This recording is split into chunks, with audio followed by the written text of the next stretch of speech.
Good afternoon, everybody. Boa tarde a todos. This live session is part of a webinar series that's been organized by SPE Macaé session and Brazil session. The objective of this webinar series is to be kind of a warm-up for the SPE Brazil Subsea Symposium that will take place in November 17 and 18. My name is Orlando Ribeiro, and I am hosting this webinar together with my friend Paulo Cesar Martins, who is a VP at Subsea 7. Paulo will share with us some details for today's webinar. Paulo? Thanks, Orlando, and good afternoon to all attending this call. The theme of today is the new scenario to Brazilian subsea industry after COVID-19 and oil price crash, a market overview. So first of all, on behalf of the Society of Petroleum Engineers, I would like to thank you, our distinguished panelists from IHS, BCG, and Rystad, who will be duly introduced along the webinar. So I would like also to take the opportunity to recognize the organizing committee for the great work in discussing and putting together these and the upcoming webinars. I'm glad to see that we have great attendance in this afternoon. So the numbers are coming up, and I see some names from different countries around the world. So I guess I will start with some protocols for this webinar. Just to let you know, our panelists will have 30 minutes presentation each. By the end of the presentations, we will have a 30 minutes of QA session. Questions should be made through YouTube chat. So please note that it's necessary to log in on YouTube to have access to it. I'll hand over to you again, Orlando. Okay, so let me take a minute of your time to introduce Paulo. Paulo has over 35 years of experience in the oil and gas industry. He graduated as a mechanical engineer from Pontifícia Universidade Católica of Rio, PUC, and with specialization on subsea engineering. He has an MBA in COPEAD in Rio and management training in the Cranfield University School of Management. Paulo is the business development and marketing VP for Subsea 7 and is responsible for Brazil and South America. He's also a member of Abespetro former board of directors group. Thank you, Paulo. Okay, so I'll do the same with Orlando. So it's an honor to share the hosting of this panel with my friend Orlando, so also known as Orlandinho. And I'm sure that my colleague needs no introduction at all, but for the sake of formality, I will. So he is a seasoned professional with more than 35 years of experience in developing and deploying innovative technology in Brazil and in the US Gulf of Mexico in several hallmark projects in deep water. He has a BS in mechanical engineering from the Military Institute of Engineering and graduate students in innovation and R&D management in USP, Universidade of São Paulo, and the INSEAD in France. His areas of expertise include technology innovation, development and deployment, subsea engineering, technology strategy definition, field development concept selection, deep water project management and execution, new ventures in operations management. He was head of technology for Petrobras till October 2019. So thank you, Paulo. Now it's my turn to introduce our first speaker. Our first speaker is Jamie Webster from BCG. Jamie is a senior director at BCG Center for Energy Impact. He joined BCG in 2016 as an expert in energy markets and geopolitics to include oil market balance evaluation, OPEC analysis, and energy policy. He's a non-resident fellow at Columbia Center on Global Energy Policy and is a frequently public speaker. So Jamie, the screen is yours. Thank you so much. Let me go ahead and share my screen.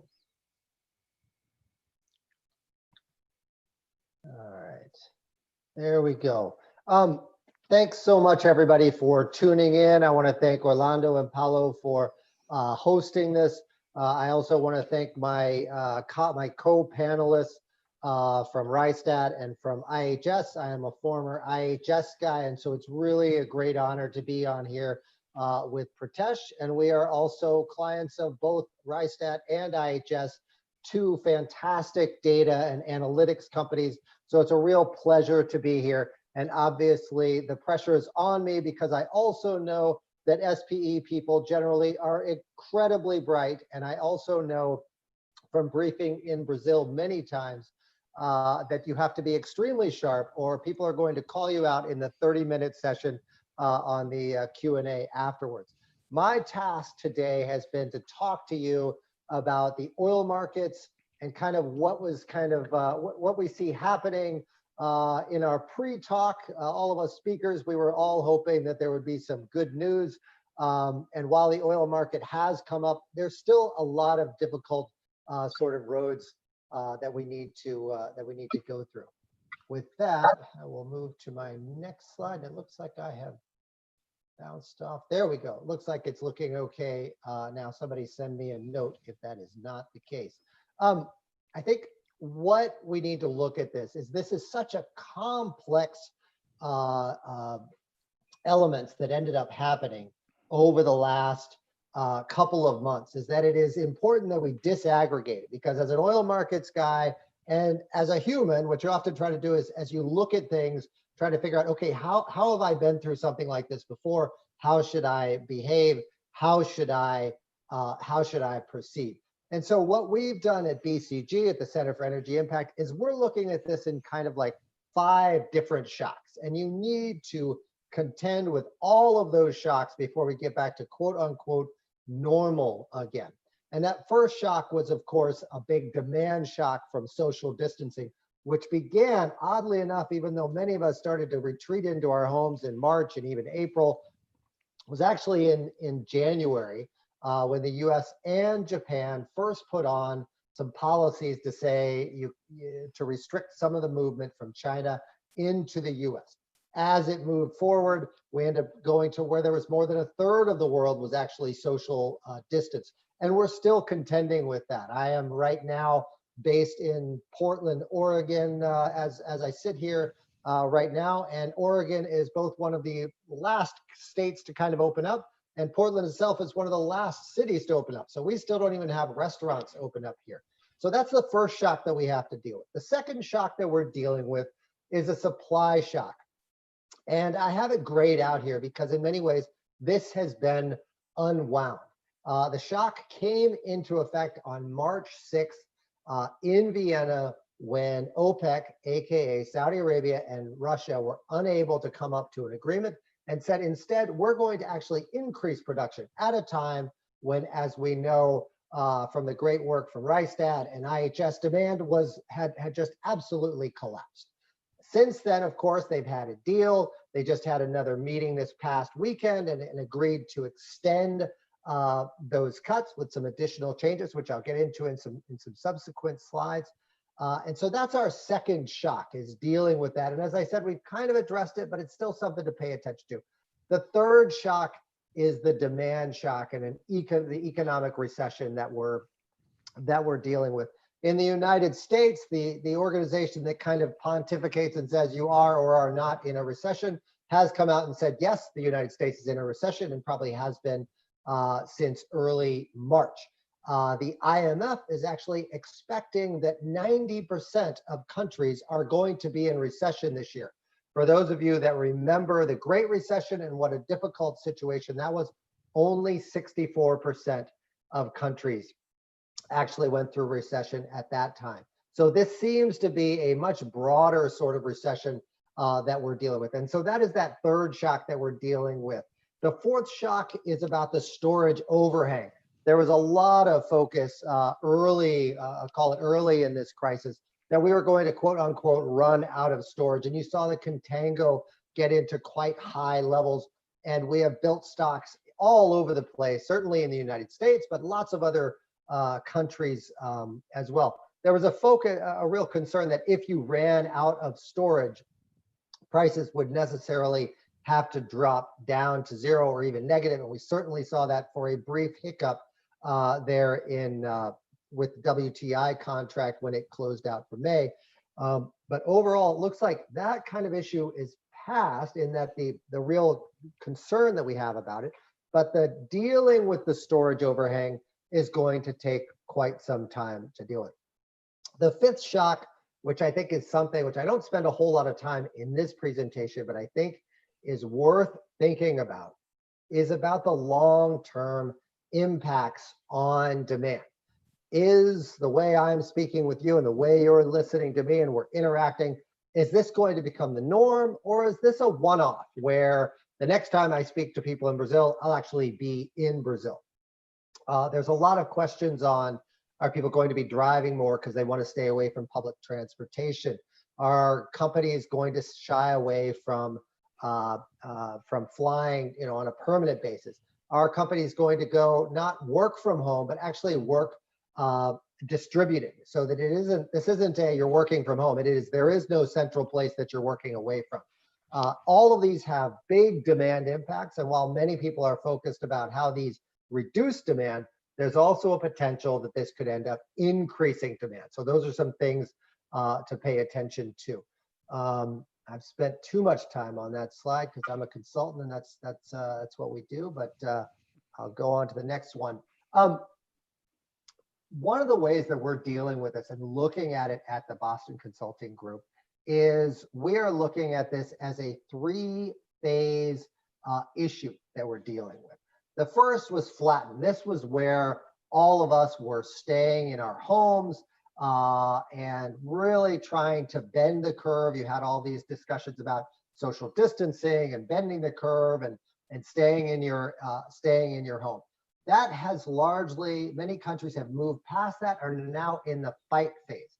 So this is a phase where sometimes there will be some interventions put in where economies or organizations or localities will start to shut down again as they try to keep the COVID-19 from flaring up again. So it isn't that the danger is gone, but it is that we are trying to get back to some sort of getting back on with our lives while recognizing that there's still some things that need to happen. And then there's finally that future phase. And this is when we have a clear vaccine or a clear treatment on dealing with COVID-19. It's no longer an issue, but it has definitely in various ways changed how we're thinking about the world. And for us, as we deal with clients, what has been helpful for them is recognizing that there is different behaviors and different strategies that you need to put in for each of these different phases. And so while it's a really important for companies and for industries to think through this fight phase, it's also really important that you not forget about the future phase and what ends up happening as you go forward. One of the things, so I'll start to turn more directly to oil markets. So one of the ways that was very surprising for the market was not that OPEC responded to the price decline, and although that was for some a surprise after the March 6th meeting when they walked away with nothing, but it was the extent and this depth of the cuts that they actually put in place. 9.7 million barrels a day from May to June has since been extended to July, but they also put in place a recognition that after 2014, the market would get worried when it was just a few months away. And so they actually put in these ratcheted cuts that extend through 2022. And so that really, it's clear that these are going to continually be revisited, but it also gave a very clear signal to the market that says, hey, we are not going to be walking away from this. We recognize that this is a long-term issue, and it is something that we're not going to just say, we're just going to dump oil back on the market. And they recognized that they needed to kind of build some trust up with the market after what happened on March 6th when they walked away with no deal and actually increased production by between 3 and 4 million barrels a day. And so this is really important. In the past weekend, a couple of things ended up happening where they had a meeting over the weekend, much to the disappointment of analysts like myself and reporters that had to cover it. But they had it over the weekend, and a couple of interesting things came out. One, as I said, they've already extended it by another month. Two, they actually went very hard and pushed on the 4 countries that had not yet really complied with the cuts. And that was Angola, Iraq, Kazakhstan, and Nigeria. So these 4 countries had been a little slow about bringing on or taking off the production that they had set. And so not only did they bring them back into the fold, but also extracted promises from each of them that they would make up for the excess production that they had had, and would actually try to bring it down. Unclear if they'll actually do it, but it's very clear that OPEC and the leaders of OPEC, both the organization with Secretary General Barkindo, but also the oil ministers, are very aligned on recognizing that this is a long fight, that this is not something that just the 2 big players can handle. They need a big tent to be able to manage it, and they need to signal to the market that this is going to last for a long time. At the same time, these countries also need more revenue. So right after this was announced, the Saudi Arabian OSPs, the official selling prices, came out, and these were the biggest price jumps that we have seen in the history of kind of modern OSPs. Big increases for crude for the refiners in Asia, but also around the world. And this was also a signal that they recognized that the price needed to come up even as demand was low. And so you saw this higher price. Now, of course, it isn't just OPEC that actually cut production. The rest of the world cut production as well. OPEC did it from a policy standpoint, a recognition that this was a active thing that needed to be done to try to bring the price up as part of an agreement. But you also had production shut-ins, largely in North America, but lots of other countries as well, as they brought in production. And here in the US, we've seen pretty significant production cuts as companies have both actively said, let's turn the wheel and turn this production off. You've also seen a lot of production cuts from what we call our stripper wells here in the United States. And so you've seen this come off, as well as a bunch of other countries as well. In some cases, this was also about a recognition that this was production that was probably not going to be coming back. There's still a big question right now as to how much of this production is going to be coming back. But one of the concerns right now is that as the prices come up, and right now we're dealing with a Brent price of around $41 and a WTI price of around $39, is that a few of these companies have said, you know what, things are actually looking a lot better. We think we're actually going to increase our production and actually try to bring our revenues back. And that is something that you should think through, that as prices go up, a couple of things are going to happen. You certainly see it with the US, with their production coming back, but you also will start to see it, I think, with the OPEC group as well, especially the smaller players. And that's why OPEC really pushed hard this weekend against those 4 countries to say, we need to stay aligned even when things are improving. So that is something that the market is taking on board and saying, okay, this is something that even as we're having demand quite low, there is a potential that this production can end up coming back from these countries. Of course, right now we're also dealing with tropical depression, Cristobal coming through the Gulf. That has taken off 1/3 of Gulf production. So that's offset some of these counter signals that we've had from the shale players that they are going to increase production. And so that is going to have an impact. And if we continue to see prices increase, which I suspect is probably not going to end up taking place, we've probably oversold the market a bit, and we're probably due for a little bit of a pullback, particularly since demand is still quite low. But it's something where these shale players are really quite resilient. We saw this in 2014, but they also can move very, very quickly. One of the big discussions going on right now is just how much production can you actually bring back. The rig count has fallen. I was amazed at the level of the rig count. The total US rig count is now below what it was for all of Permian just 6 weeks ago. And the question is, how long is it going to take for this to start to come back, if and when, as prices start to improve? At the same time, there's always been a discussion within the shale industry that says this industry needs to evolve a bit. It needs to consolidate, and larger players need to come in that can manage this price cycle. I think you'll start to see that, but what our research at BCG has shown is that while a lot of times when these prices fall and there's a lot of excitement in saying, hey, let's go ahead and have an M&A deal or something like that, what we've actually found is that actually these deals don't really take place. Deal flow really dries up and you don't see a lot. So if you are either in a weak company and you're hoping to get bought, or you're in a really strong company and you're looking to find opportunities, in general, we found that those opportunities, it's hard to get these deals together. What we have found is that there will be, and we expect that there will be 1 or 2 transformative deals over the next 12 months or so. So there is going to be, you know, a company merging with another company that is going to really grab the attention of the industry. That is our expectation based off of the historic norms, is that you will see this sort of move.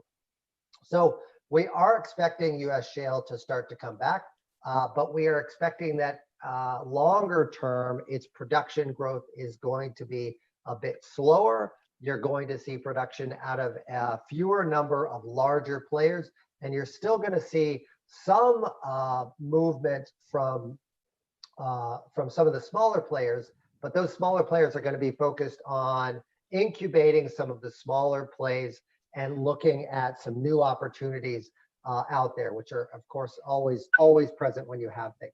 Switching to the demand side, and I want to get back to my first shock that I talked about, which was about social distancing. So what we did at BCG is we created this shutdown oil demand index, because there was a lot of charts that showed you know, the curve of coronavirus cases or coronavirus deaths, or countries that were putting in lockdown policies. And what we wanted to do was bring on board. So what we do is we look at about 6 different policies, ranging from banning public events, shutting schools, shutting restaurants, things like that, and looked at all of these different policies. And then we weighted them based off of oil demand, because of course, really strict policies in the United States matter a whole lot more than really strict policies in, say, South Africa from a pure oil demand standpoint. So we created this index. If the whole world shut down, the maximum number that you would get is 1,000. And we figured that would probably, our calculations indicated that would mean in a healthy economy that you would bring oil demand down around 40 million barrels if you actually got there. The total max that we had, which was in that early April timeframe when the whole world kind of shut its doors, was around 750. And that came up with, you know, depending on which numbers you're looking at, between 25 and 30 million barrels of oil that was offline at that point. Since then, we have had this number steadily decline, and increasingly it has accelerated its decline since mid-May, when countries started to enact policies to try to allow the economy to start to reopen. At the same time, you're still seeing some countries that have reversed course. We saw it in a couple of areas within China where they reversed course and increased the lockdown again. You saw it a little bit in South Korea. And I would anticipate that you will see it off and on as we continue through this, as I called it, as BCG calls it, the fight phase, until we get to the future phase. And so this is something where it impacts demand, and it's impacting demand because, of course, if you're not moving, you're not consuming gasoline, you're not consuming diesel, you're not consuming jet fuel. And so that is something where we think this is super important to pay attention to this. And we also highlight that once it goes back to zero, that doesn't mean that demand has returned back to normal, because of course, through this period, the economy is also crashing hard, despite what you may see in the US stock market and others, is that the demand is not going to get, so when you get back to zero, that does not mean we get back to 100 or 101 million barrels a day of demand. We have had a lot of questions on, well, how long is it going to take before we get the demand to recover? What we did was we took a look at the impacts of the Great Recession on, how long did it take to come back? Realize we are just like 3 months in, 4 months in, depending on your math. And in the Great Recession, where demand declines maxed out at just around 3 million barrels a day of declines, we're still well below that decline right now. It took about 23 months before global demand peaked back above the sort of levels that we had in pre-Great Recession. Many countries, particularly the developed countries, the United States, Europe, and others, never really saw any sort of full demand recovery. And it actually took until you got to the price decline in 2014, combined with a really strong economy to help boost demand to above the levels that you saw before. Of course, the places where you saw it really, really quickly, and we're seeing it already again this time, is places like India and China, where they did have declines, but they came back quite quickly. Our expectation for the COVID-19 decline, I would say there's a big range in terms of what it's going to do, but we anticipate that globally, this is probably going to take more like 3 years to fully come back. And you are seeing this quick, sharp recovery in some cases, but you're not seeing a full, hold on just a second. You're not seeing a full sort of recovery that it'll take a little bit more time before we have that full recovery. Similarly, on storage, you'll also see it will take a while to get that full recovery. All right, my screen keeps popping on me. One thing that we've also you saw a little bit in the Great Recession, but I think is going to be a real hallmark of this return, is looking at not just global demand, but what it means for the different fuels and how it is impacted by the behavior. We anticipated that the first fuel that we would see return is gasoline, largely driven by the driving in the United States and some other countries. And we're certainly seeing that as countries start to open up, there is a recognition that, okay, I need to go back to work, but I don't want to take public transportation. And so you're seeing in some countries and in some cities, so several cities within China actually has worse congestion than before COVID-19. And this is not because the economy is much, much stronger. It is actually because people still recognize that we're in fight phase still, and they want to be able to stay safe. So they're staying away from the public transportation. And this is increasing that gasoline. We're starting to see a recovery in gasoline in the United States and other places, but we're still behind. But that, I think, is the kind of first fuel. The second fuel is diesel. And this is kind of as industrial activity restarts. You're seeing this a bit, but it is still quite slow. You're still seeing some trucking still contracting. Some of the trucking data is still contracting. The industrial data is improving, but we're still, as it says there, we're not following the same sort of path that we did after the Great Recession. I think it's going to take quite some time, but that we see that as the second one. And this one is going to be more important as it relates to the economic recovery, what's going on with economics. The third fuel that we're watching is jet. Jet is going to be the lagging fuel. Boston Consulting Group, we live on airplanes. And I have not been on a plane in a couple of months, and nor have any of my other colleagues, with very few exceptions. And this is something where it is going to take quite some time for people to become comfortable with going back. And this will also be impacted by the fact that you've got weaker economic growth. And of course, if you've got weaker economic growth, you're not going to be doing the sort of vacation travel that maybe you would have beforehand. Instead, if you still have a job, or if you're still still want to go on vacation. You're more likely to take a driving vacation. And so I think you're going to see a huge surge of that in many countries this upcoming summer. Whereas before it would be a let's travel someplace out of country. People are going to be traveling just a few hours away. And we've seen that in the data with gasoline and jet fuel within the United States, which is that gasoline has recovered quite a bit. And jet fuel is still like, no, not really flying much at all.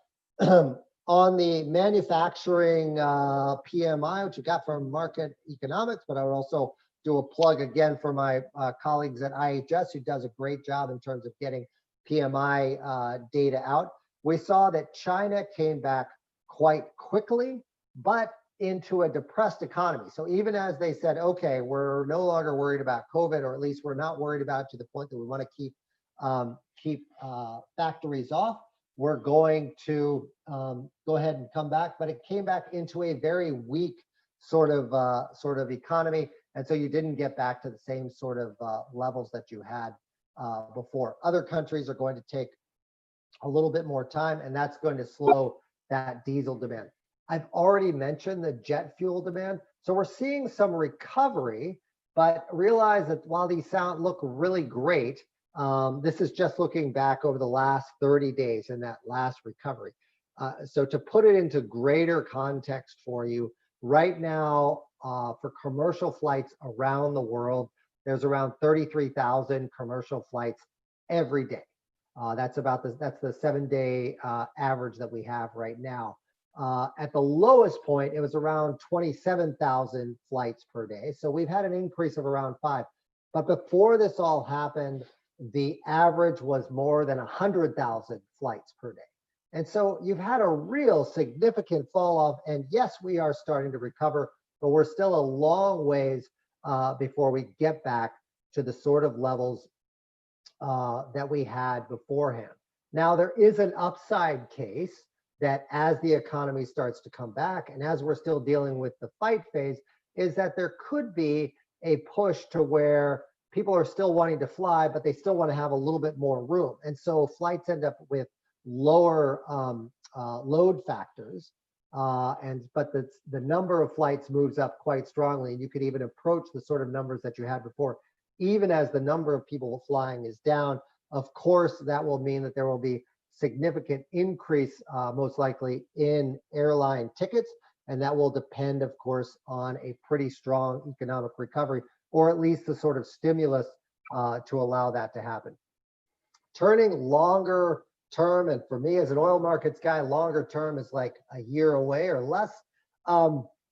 Increasingly, while we're still going to be focused on COVID-19, this next bit is about the economic situation. Is how bad is the economic situation going? If you look at the stock market, it looks like there's no trouble whatsoever, but the real economy is suffering significantly. And how stimulus is either applied in terms of the total number, but also how it is applied in economies is going to be really important. Otherwise, we're going to end up dealing with a significantly weakened economy globally and by country that is going to last for quite some time. This is from the IEA's latest oil market report, and they recognize that while things weren't as bad for COVID, they do see things getting worse for the economy. And I would anticipate that this will accelerate further when they put out their report in this next one. And so that global economic contraction is something that you really need to pay attention to. Estimated that the US GDP is down 12.1%, about 3 times worse than even the first quarter. And we need to still recognize that as the economy starts to come back or recovers, that there's also going to be some significant behavioral changes that we still need to address and pay attention to and recognize. So with that, the final slide that everybody always wants to say is like, yeah, what is the price? What is your price forecast? So while I've got an upward trend here, one, there's a lot of uncertainty around that. And as you can see, we are nowhere close to getting back to the sort of levels that we had in 2020 when Brent actually flirted with $70 just 6 months ago. And so we're unlikely to be getting back to that sort of level. We've got to get demand back. We've got to work off the storage, and it's going to take quite some time. And this is as companies are really focused on trying to bring down their costs and reducing their investments. And with that, I will turn it back over to Orlando and Paulo to introduce the next speaker. Thank you so much.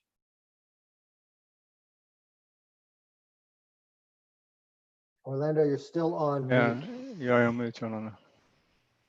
Okay, thank you, Jamie, for an excellent overview on what to expect over the next months and half years to come. So our next speaker is Pritesh Patel. Pritesh leads the team of IHS market experts that analyze and assess supply chain and upstream capital and operating costs under today's complex construction environment. Mr. Patel is an expert in oil and gas conceptual development studies, both onshore and offshore. He has more than 23 years of domestic and international expertise in project management and strategic consulting. Mr. Patel holds a Bachelor of Engineering in Chemical Engineering from Bradford University and a master's degree in Process Chemical Engineering from Loughborough University in the UK. So, Mr. Patel, the screen is yours. Thank you. So thank you very much, Orlando. And I just want to thank yourself and Paulo for giving me the opportunity to present today. And then it'll be an interesting discussion with my other panelist members as well in terms of the question and answers that we have going ahead as well. So a little bit of a different focus on sort of the next half an hour. I want to focus more on sort of the capital cost side of the business, what we're expecting is sort of how the supply chain will struggle, and then sort of tie that back into what we're seeing on the Brazilian side as well. So the title of the presentation I chose was It's an Uncertain Future Ahead, because these are basically, as Jamie pointed out, we haven't seen these sort of conditions since the Great Depression. So a lot of uncertainty exists around sort of the supply chain as well. And we have no sort of comparisons of how sort of prices have dropped previously compared to this fall. So, to begin with, I think I've got three main areas that I'll focus on. The first is I'll give a quick summary of price trends and then give you some key indicators and activities that we're seeing within the industry, and then turn it around to what we're seeing in Brazil and how that impacts some of the project activity we're seeing in that region at the moment. So I know Jamie finished with this slide, so I'll begin with this slide to show you IHS Markit's view. Yes, some of the things that Jamie touched on in terms of the weaker demand, the excess supply that we have in basically the system at the moment has sort of led to the collapse of the oil price that we're seeing. Reopening the economy is going to basically have some effect, but it's still very unclear in terms of the direction that we're going to take. To give you an overview, we do expect basically a slow recovery. And even if you look out basically the next 2 years, we're still not getting leveled back to the levels of 2019 either. So much more of a slow basically recovery going out forward as well. And obviously this is going to impact project activity as well in terms of the supply chain and sort of some of the day rates and sort of the rates that we will see within the industry as well going forward. I'll quickly touch on gas as well. When we look at gas as well, we still have an oversupply of gas. There's a potential large amount of LNG overhang that's expected to basically put a pressure on prices as well. When we look at Henry Hub prices as well, we did see that drop. We did see a gradual recovery going out to 2030. Some of the areas that will be more reactive is more of the Asian sort of contract and sort of the spot prices that will start to recover as well. But as we've been in basically shutdown and lockdown, it's had a sort of a detrimental effect on sort of the gas markets as well. One of the things that my team does that we closely look at is basically project costs. We're sort of looking at the supply chain, assessing what the demand for certain prices of goods are, what the prices are, what the supply is. One of the things that we do track is we created the Upstream Capital Cost Index, which measures project costs. So if you were to build a facility overnight, how would the cost change on a quarterly basis? So we do this with a portfolio of projects that are based across the globe, looking at offshore projects, deep water projects, onshore projects. And what we've done is we've indexed this back to the year 2000, and then we monitor that on a quarterly basis. So what this tracks is the graph that you're seeing here is as oil prices sort of rose in the early 2005, you actually saw capital cost and operating cost increasing as well. When you had the first downturn in 2009, costs were a bit sticky. We didn't see as much of a fall, but you did see a gradual decline as well. And then we had this period of, between 2011 to 2014, where sort of oil prices were fairly stable, and then sort of cost, you were seeing inflationary effects as well. The downturn that we had in 2014 did have a shock to the system as well. So as soon as you saw oil prices drop, you saw capital costs dropping as well. So construction costs sort of followed that trend. Since then, we've never seen much of a recovery in terms of, even though oil prices started to recover, we didn't see much recovery in construction costs. So construction costs were sort of steadily increasing on an inflationary basis type of thing. And then we've seen a follow-on shock as well. So this has had basically quite a bit of impact when you look at company planning.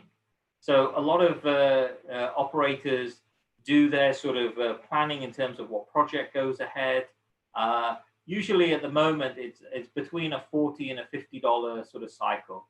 What the chart here is showing is break-even prices. So across the globe, we've looked at sort of break-even prices to obtain a 10% rate of return. And what we're looking at is, what the chart indicates is a low and a high. So what's the lowest cost in that area? What's the highest cost? And then we've selected a typical project that's been developed recently or is being developed at the moment to give you where the sort of the current cost of break-even price is for that asset. The red line is showing, current oil prices. So if you look here, vast majority of the supply chain, the supply of new production is well above that. So it does put into question quite a lot of new activity that could be scheduled to go along, to come online. And then basically what you're seeing is a lot of the sort of the low end, the Middle Eastern activity that still falls well below that line at the moment. And if you look at if companies are planning between $40 and $50 price range, again, that is still higher than sort of the average break-even prices for a number of regions and basins across the world as well. So it's very uncertain times in terms of activity, why companies are sort of pulling back their strategy, looking at where investment should be made as well.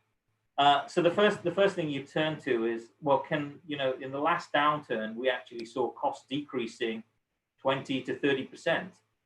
So you saw break-even prices coming down from $70 to about $35, and even deep water sort of break-even prices came down significantly as well.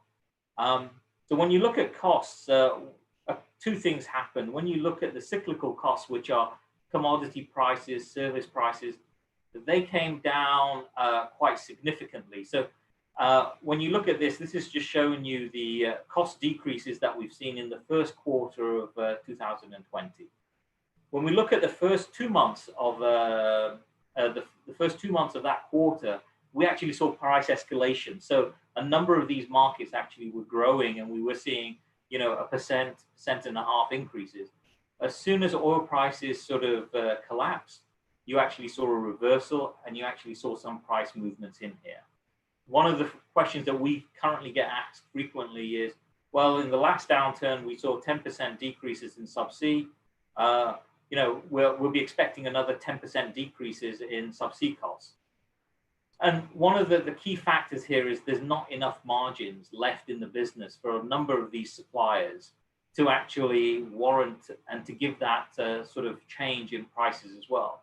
One of the things that you saw is the prices never recovered after the last downturn. So you never saw the uptick of sort of prices. So a lot of the vendors and manufacturers could never recoup any of the losses that they suffered during the previous downturns as well. So across the board here, we saw anything from 0.5% to 2% fall in just one quarter. Obviously, offshore rigs was the exception to the rule, but we did see a slight increase. The only reason we saw that slight increase is because the majority of the fixtures that came on that were reported were in the first 2 months of the year. So, you know, we do expect, you know, those sort of recent fixtures, if there are some recent fixtures to be in the next quarter, to actually be significantly lower than what they were in the first quarter. So one of the key questions that, you know, a lot of our clients are asking is, you know, how are prices going to change? Where can we see basically the most sort of bang for our buck in terms of savings? When's the best time to secure some of these contracts as well? And one thing I'll say is a lot of the EPC contractors are really at a crossroads now. And so in the next 12 months, it's really going to determine what sort of supply chain remains after this downturn.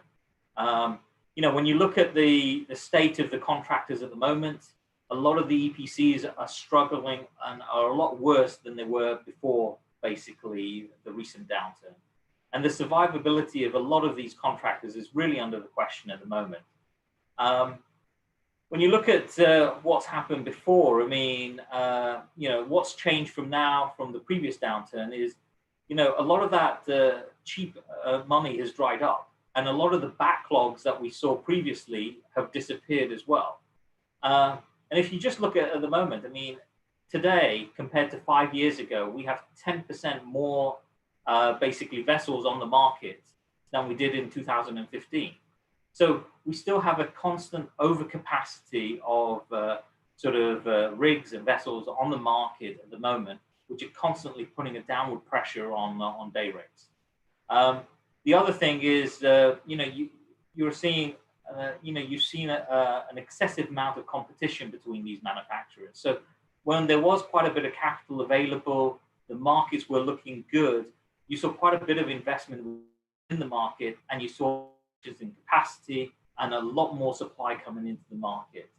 And then if you look at the EPC contractors themselves, I mean, you know, prior to 2010, you know, you saw margins of a lot of these projects over 10%. That has actually dropped. In 2015 onwards, those margins have been less than 5%. And if you take into account cost overruns, again, in any projects, 5% can virtually disappear fairly quickly. If you look at the chart on the top right-hand corner, that's showing you EBITDA for a number of contractors. And what you're seeing is over the past 7 years, their EBITDA and financials have fallen and continue to fall continuously as they start dipping in to basically some of these projects and take a lot of the downward pressure and sort of the cost overruns for these projects going forward. The other thing is, you know, in this downturn, we don't have the backlogs. In the previous downturns, if you look at the chart below that, a lot of the EPC contractors had good backlogs to actually, you know, over 2 years of backlogs that they could work through. A lot of these backlogs have basically been worked through. And in the past sort of 2 years, yes, we did start seeing some recovery in backlogs, but they never recovered to the level that were, you know, to the previous downturn. So you were a fraction of the backlogs that you were previously. So I think in this downturn, I think what's really going to be the question is the survivability of some of the contractors. And if you look at the chart on the right-hand side, you see a lot of red there in terms of financial strength, backlogs, availability to lower costs being very low in terms of trying to push down those costs as well. So when you go back to the original questions, well, you know, oil prices have fallen, project costs are falling, but can they fall to that level of 10% or 20% that were expected in the previous years? we don't expect to see that sort of change in this downturn, which is really going to impact what sort of supply chain remains. And, you know, one thing that you will see in this sort of basically adjustment is a lot more bankruptcies. There might be some mergers, but you will see a lot of that excess capacity coming off the market. So whenever we do see that recovery in demand and prices, what you're going to see is an equal recovery in terms of cost escalations within projects as well going forward. So, I mean, just to summarize sort of that, I mean, this chart is actually showing in the last downturn, we saw 30% decreases in costs. Our expectations are we will see around a 10% decrease in sort of costs. Where we will see a lot of the sort of the contractors adjusting their strategy is things like supply chain management. So, you know, Jamie highlighted some of the disruptions in terms of flights, you know, fuel demand as well. One of the things that we're seeing at the moment is in the previous years, you've seen much more of a globalization in terms of supply chain. What we might see now is a lot more localized supply chains emerging. So as countries sort of come out of COVID-19, one of the things they're going to be looking at is, do we want to be dependent on other countries to be supplying a lot of goods and services, or do we want to be basically looking to alternative supply chains, or basically looking at manufacturing some of these capabilities closer to home as well? What you are seeing is quite a lot of standardization and simplification. So, and we've seen that over the past 4 years as well. Companies have started to standardize, are picking a lot more standard designs from manufacturers. With that, you're also seeing a lot more simplification in terms of project designs as well. So even when you're looking at subsea projects, they're trying to simplify basically the arrangement, the size of the facility as well, trying to look at subsea tiebacks as well, looking at alternatives to reduce those costs, to really push those projects forward going forward as well. There's always been a look at technology. So technology has always been still there. I think one of the things that we were looking at is whether technology can really continue to reduce costs.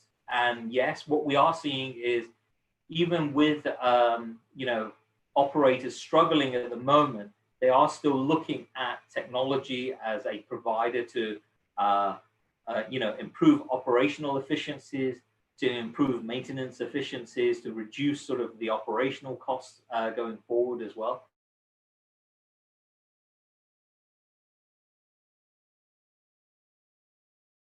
So we still see continued reduced costs going out for further as well.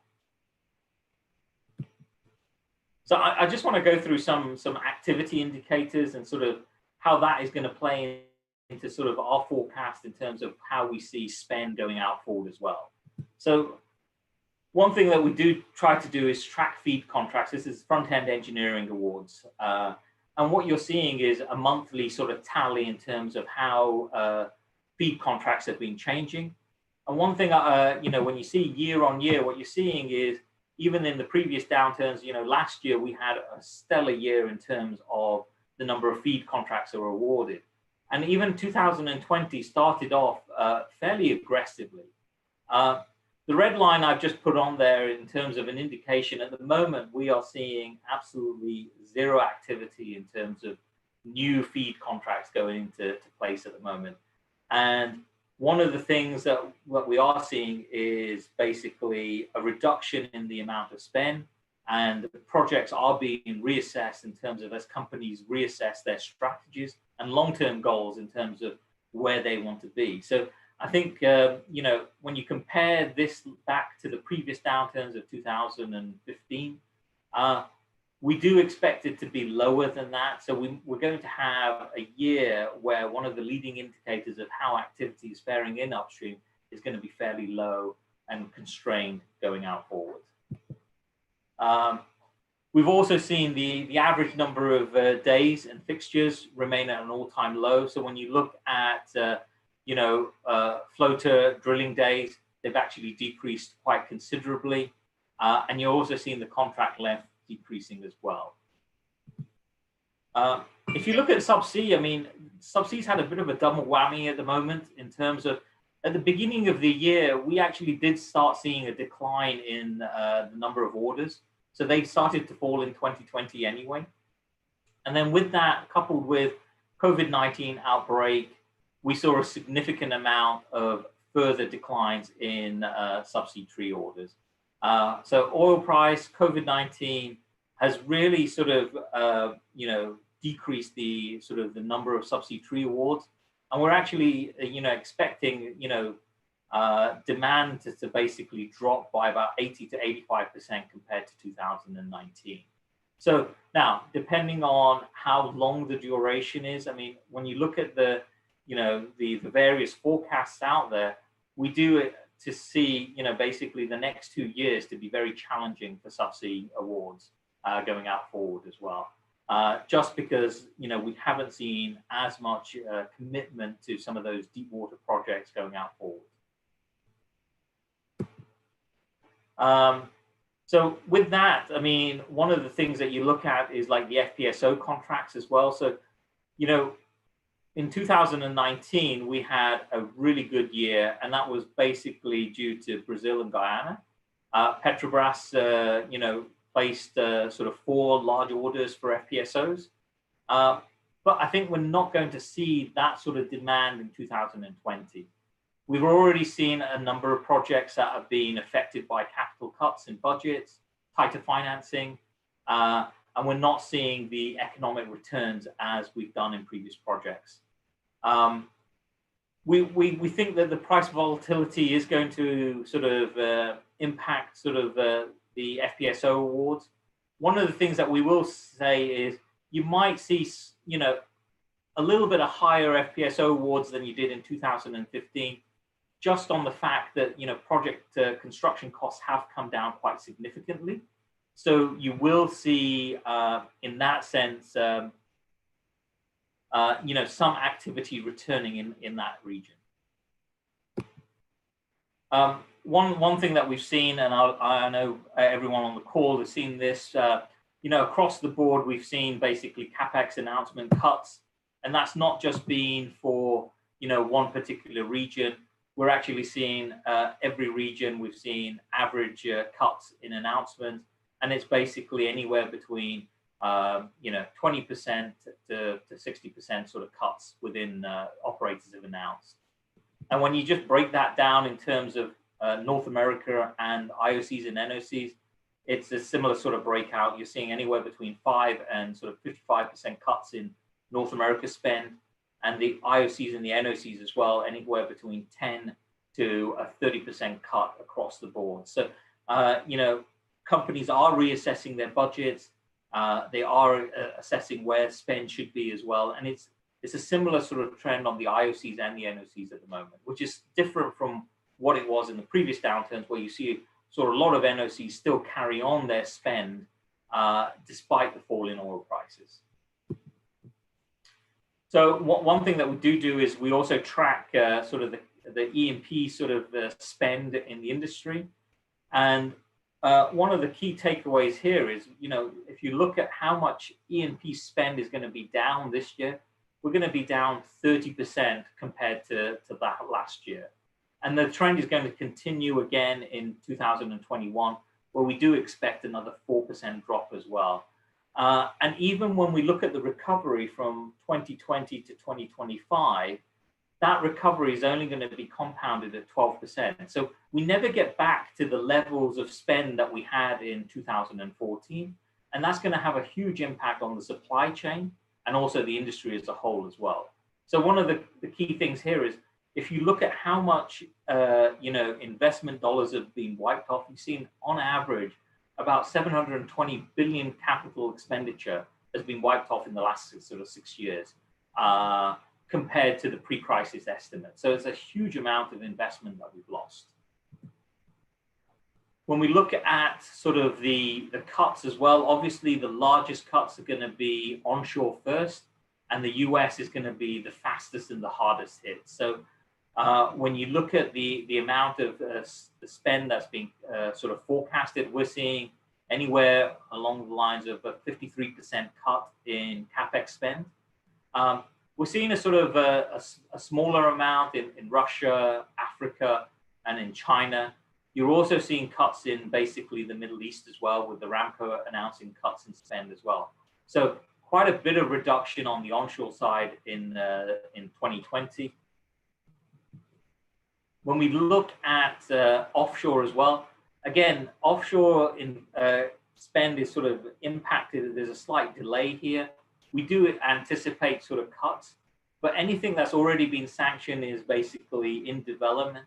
It might face some delays, but you'll still see that projected CapEx still going out forward. However, you will see some sort of drop. We do forecast some sort of a drop in that forecast going out forward as well. So in 2020, 2021, we're still seeing that downward dip before we see the recovery going out as well. So across the board, due to the lower demand, lower oil price, we are seeing a significant impact in the amount of spend that we're seeing. And then even the recovery going out forward is going to be fairly slow as well. So that's really impacting a lot of the supply chain as well, and sort of the EPCs and the contractors as well. So this is why, you know, there is going to be a restructuring and a reshaping of supply chains going out forward in terms of how we do business. And companies are at the moment looking at new strategies of actually doing business going out forward to mitigate some of these risks and try to capture some of the savings as they can when we start seeing that recovery going out forward. So I've got a couple of slides where I'll sort of just turn back on to Brazil and where we see sort of the trends in Brazil as well.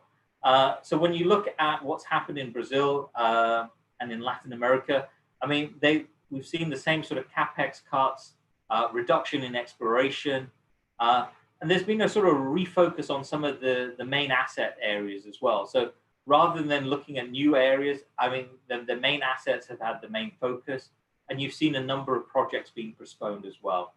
You're also seeing sort of bid rounds being postponed, and you're also seeing some sort of extensions onto exploration as well.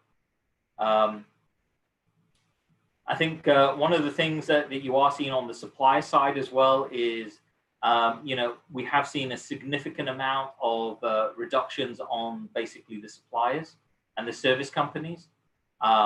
We are seeing some of that sort of being reflected on the operator side now as well.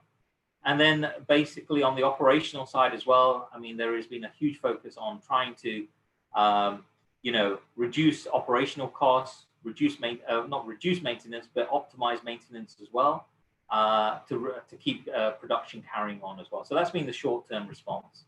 I think when you look at the pipeline of projects that are still under construction, we still see those carrying on, but any new projects we can see sort of delays going on as well. Any delays that we're seeing on these existing projects are due to basically disruptions in the supply chain due to COVID-19, rather than decisions being delayed on some of these projects. But one of the things that we have seen is exploration activity. We've seen a lot more, basically fewer wells being drilled. When you look at the chart on the left-hand side at the bottom, you're seeing year-on-year decline in terms of the number of completed wells. And if you look at what's forecasted for this year alone, it's significantly lower compared to previous years. And again, you know, the focus, again, any development well was likely to be focused in the Santos Basin, where most of the units will be installed. We're seeing most of the focusing on the larger sort of pre-salt areas. And again, when you look at the other operators as well, you do see activity with some of the other operators as well. But again, some of these issues have been in terms of delays going out forward as well. So activity is slowing in some of the larger basins as well. I think some of the things that we are seeing is sort of some of the technology changes that we're seeing in the subsea market. So one of the things that we can focus on is companies are sort of evolving in that region. I think this basically slide, just I know I'm running out of time here at the moment, is looking at, showing you that the revenue of a lot of the subsea suppliers never really recovered after the fall in 2014, and they still struggle going out forward as well. I think one thing here, when you look at subsea equipment, risers and flow lines, and you're seeing the evolution over time, over the past sort of 10 years, we have had a shift change in technology that has actually led to a significant reduction in sort of costs in sort of 2014. But now what you're seeing is a shift in technology in terms of, on the riser side, you're turning from flexible to rigid. On the umbilical side, we're turning more to basic steel and tube, and turning away from thermoplastic as we're operating at a much higher rate as well. So we are seeing those types of effects occurring in the industry that are reducing costs as well. I think one of the things that this highlights is just looking at the subsea sort of market as well. And again, similar sort of picture to the general EPC market as well. A lot of suppliers really struggling in terms of backlogs, debt, diversification as well, and the financial strength. The chart was actually showing the decreases in EBITDA and how it's dropped significantly in 2019 as well. So even on the subsea side, where we see a handful of suppliers, we'll see more sort of EPCI and new ways of contracts emerging to reduce those costs even further. And I think one of the last slide I'll finish with is, even on the sort of the Brazilian side, we did see a large decrease in the previous downturns. I think that is going to be fairly muted in terms of the change that we see this year going out forward as well. So I think one of the couple of the key takeaways I'll leave with the audience is, we are going to see an adjustment in basically the supply chain. You will see more bankruptcies and mergers going out forward. And there is going to be a sort of a rebalancing before the market starts to recover in 2 years, because a lot of these companies can't really survive the downturn because they simply don't have the backlogs to accommodate. So with that, I'll hand back to Orlando and Paulo for the next speaker. Thanks, Pritesh. Great presentation, and I guess you and James set the bar very high. And that will not be a problem for sure for the next panelists that I would like to introduce now. So they are from Rystad, and they are Henning and Schneider. So Henning Bjorvik is a senior analyst and product manager in the energy service research team at Rystad Energy, with his primary focus being the global subsea market. Henning has broad experience from the industry, having worked both on the E&P operator side as well as the oil fields services side of the industry prior to joining Rystad Energy. He holds a Master of Science in Marine Technology and a Bachelor in Economics, both from Norwegian University of Science and Technology in Norway. Schneider has been working for Rystad Energy for several years in the capacity of this vice president within a focus in Latin America, based previously in Mexico City and currently in Rio de Janeiro.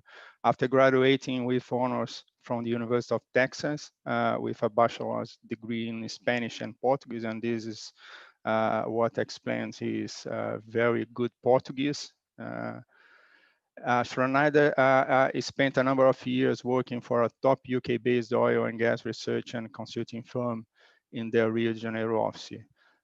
Responsibilities include working with the national oil companies on the continent, as well as developing relationships with governments, financial institutions, and smaller independent E&P firms in the region.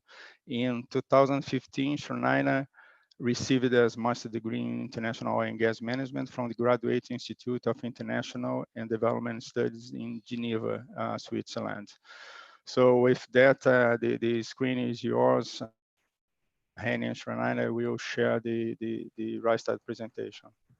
Thank you very much for that introduction, Paulo. And I think we'd like to spend just a few moments introducing Rystad Energy, as we may not be as well known as our colleagues at Boston Consulting Group and IHS.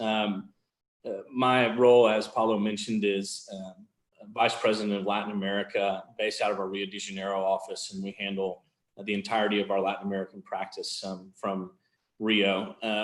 Rystad Energy was founded in 2004 in Oslo, Norway, and our founder, Jarand Rystad, had been a junior partner at McKinsey from before breaking away and founding the company.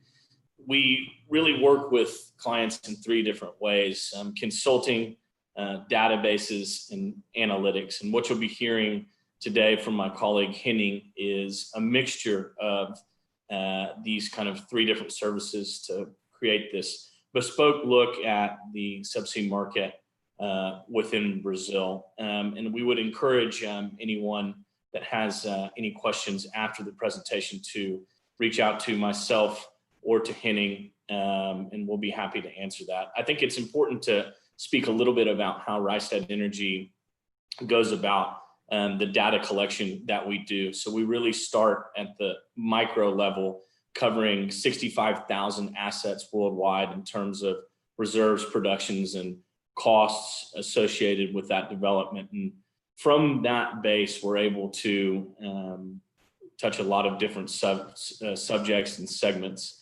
And I think with that, I'll probably go ahead and pass the word to Henning so that we can spend the majority of the time talking about the information that we want to share with you today. But again, we're very happy to take questions directly after the presentation. Feel free to contact us one-on-one. Henning. Right. Thank you, Shriner, and thank you, Jamie and Pritesh. I think as Paulo mentioned, you have indeed set the bar pretty high. So here we go. But definitely, we'll try to cover a little bit about the topics that we have seen here from BCG and from IHS as well. But then maybe a little bit more into the subsea side as well. So first, I'll do a little bit on the oil market side as well, looking at what are the drivers for the oil price now and what are we seeing in terms of the forecasting for the oil price, and then jump a little bit into the oil field service side before jumping into the subsea market.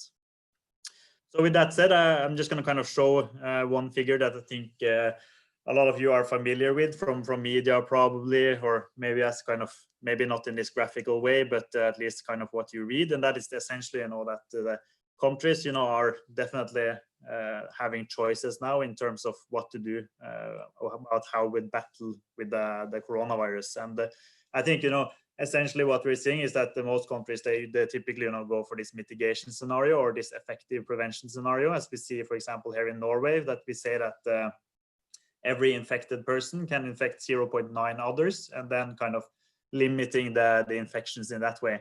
So my point with this chart is that definitely, in the effective prevention scenario and in the mitigation scenario, we will definitely have seen this oil market crash as we are seeing now. And probably also in this do nothing scenario, we would probably have a kind of a crash there as well. But definitely, what we're seeing in the world now is that day-to-day work is affected. So if you look if we rewind back to mid-April, for example, when India went into lockdown, you essentially had around 3 billion people affected by these quarantine measures globally. So my point with this is definitely when it comes to the oil markets, if you look at, for example, a focus of media is, for example, the aviation side of it. So of course, a lot of flights are grounded, as for example, Jamie pointed out with his colleagues not flying anymore. Definitely, what we're seeing there is, of course, a lot of oil demand going out of the market. So if you look in terms of oil consumption, aviation is around 6% of the consumption. But of course, the bigger side of things are the road transportation. That is around 53% of the oil consumed today. And of course, in terms of seeing the oil demand now starting to pick up, we really need to see the traffic levels again also start or also continue to increase now. So essentially, in our view, we think that, we see that the oil demand is now taking an R-shaped dip with a low point now in April at around 28 million barrels per day out of the market compared to 2019. And as you see as well, we don't expect the market to recover back to 2019 levels very, very soon. So we think that the average demand for 2020 is expected now to be at 89 million barrels per day, which is a drop of 11% from 2019. But of course, now countries are starting to lift their restrictions. So for example, taking Norway once again as an example, as I sit here, we have started to open up elementary schools, we're opening up kindergartens, restaurants, bars, etc. are opening. So of course, this helps in increasing the oil demand again. But in our view, even within this time period, even at the end of 2021, we will not be back to the 2019 levels again. So I'm not going to spend too much time on this because I think this has been greatly covered by both Jamie and Pritesh, but definitely, of course, one side of it is the demand side. The other side is also the supply side. And essentially, I think this chart as I'm showing right here now is essentially what kind of shows why OPEC Plus left the table back in March and basically, open the taps in terms of production. And that is essentially, that the US has been taking more and more market share in terms of production, especially, driven by the Permian Basin.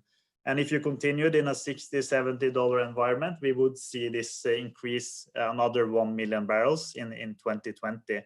So then the question is, how long can Saudi Arabia and Russia go on with the increasing market share of US? And essentially, I think that is what drove them away from the table.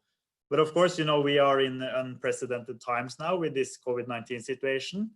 And definitely, something had to be done with this unprecedented oversupply in the market as well, as you see here, as we expected for Q2 in 2020 at 21.3 million barrels per day oversupply in the market prior to the recent OPEC Plus agreement back in April. So essentially, this would definitely lead to storage issues, and I guess these pictures as well kind of shows why the VTI dropped to a negative sentiment as well. So OPEC really had to do something, and that is essentially what they did, right? When they cut the 9.7 million barrels per day from their reference production, which is mainly back in October. So I think in more realistic terms, they probably cut around 7.4 million barrels if you compare it to the March numbers. And then of course, on top of this, you will have some compliance issues.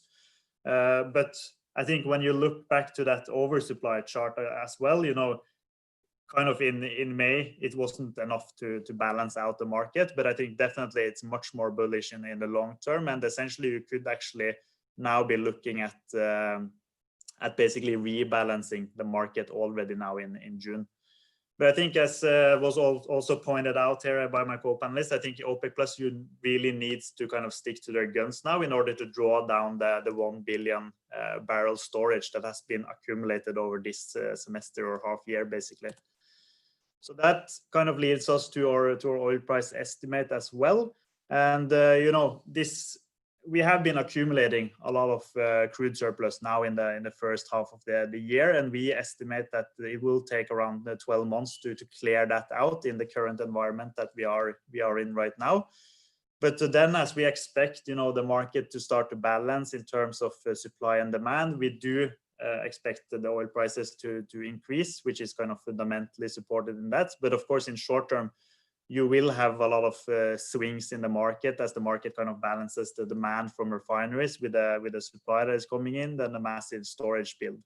And I also have to put in a warning here. I would say that the world now has kind of the greatest supply cushion since the 1980s. It's essentially around 13 million barrels per day. So definitely, in order to see this price recovery, we need to see the demand a demand recovery. And we also need to see a production management by OPEC Plus. So, but of course, we are living in an uncertain world. And of course, we can also see, new pockets of corona infections. We can see this really blossoming up. We can see countries going into lockdown again. So definitely it's an uncertain world that we are living in right now. So of course, this essentially what you're seeing here will of course have a huge impact on the global service market. And what you're looking at here is essentially, the oil field service purchases by operators. So what you see here is essentially that the oil field service purchases, they really nosedived back in the last downturn, and they didn't really recover much at all from there. So we also expected it to be sort of flat in 2020 and 2021 before slightly picking up in 2022. But of course, now we are more looking at a 15% decrease in 2020. This is still, less than what we saw back in 2015 to 2016, where we saw a 20% fall. But you also have to remember that that came from much higher level, and there's also been a lot of cost cutting since then, of course. So I think, what is really happening now, and why this is really unprecedented as well, is because we have kind of a twofold situation for the oil field service market. So we have one kind of indirect effect from the COVID-19 situation, which is essentially, that there's a lot of oil demand out of the market. And this, of course, has an effect on the oil price, which again has an effect on sanctioning and in general lower activities. But then again, you also have this direct effect when it comes to day-to-day work. You have operators cutting non-essential POB on board to limit the risk of infections. You have rotation schedules being alternated. You have quarantine issues, logistics issues, etc. That is really changing the way that we work and creating a lot of difficulties for the service market, of course. And I think, as was mentioned as well, there has already been a lot of budget cuts, obviously, and of course shale is quite hard hit by this. But of course, offshore is not exempted at all. So we have been looking at, for example, majors like Exxon, BP, Total cutting their budgets, over 20%, and this is essentially, pushing big projects out. So we have seen a few examples here with, for example, Bay du Nord, Pecan. We've even seen Payara, being pushed out. So definitely this is happening all over the board, essentially. But when it comes to 2020, definitely a very tough year for the oil field service market in general. We are seeing kind of that the subsea market has sort of this revenue cushion, but again, you shouldn't really be fooled by this chart either, because essentially this is expenditure coming for already sanctioned projects. So of course, when it comes to new order intake, subsea market will be very hard hit as well, which I will come back to. But essentially, why this looks quite positive for subsea market is because the subsea market is very long cycle, and this is for already sanctioned work. But let's kind of take a few steps back and look at how the subsea market is positioned for this next downturn. So if we look in terms of the revenue for the subsea players, so basically the subsea revenue, so the revenue that they get from their subsea activities, what we are seeing is that after 15 consecutive quarters with a year-on-year decrease in the revenues, Q4 2018 was really a turning point for the subsea players. And from here, we really saw this trending positively, and actually more positively than the general offshore market, and also more positively than the general oil field service market, both onshore and offshore. But this is, of course, one side of the story, but another side is, of course, the margins, as I think also was mentioned here earlier, is that these are, of course, still quite much under pressure. And of course, if you look at the margins in 2018, 2019, a lot of these projects were already, sanctioned during the downturn and naturally have very low margins. But we did see kind of some signs of improvement here. But I think, what is happening now with COVID-19, this will also be a tough game to play, of course. And of course, another side of it is also the prices. So this is kind of the third factor that I wanted to jump into before we start looking at the sanctioning. So what you see here in the kind of this blue line is basically the subsea prices. So prices for subsea equipment, for surf lines, for installation, and for subsea services as well. And what we saw during the last downturn is essentially that this fell around 30%. And as you see as well on this chart is that it didn't really recover from here.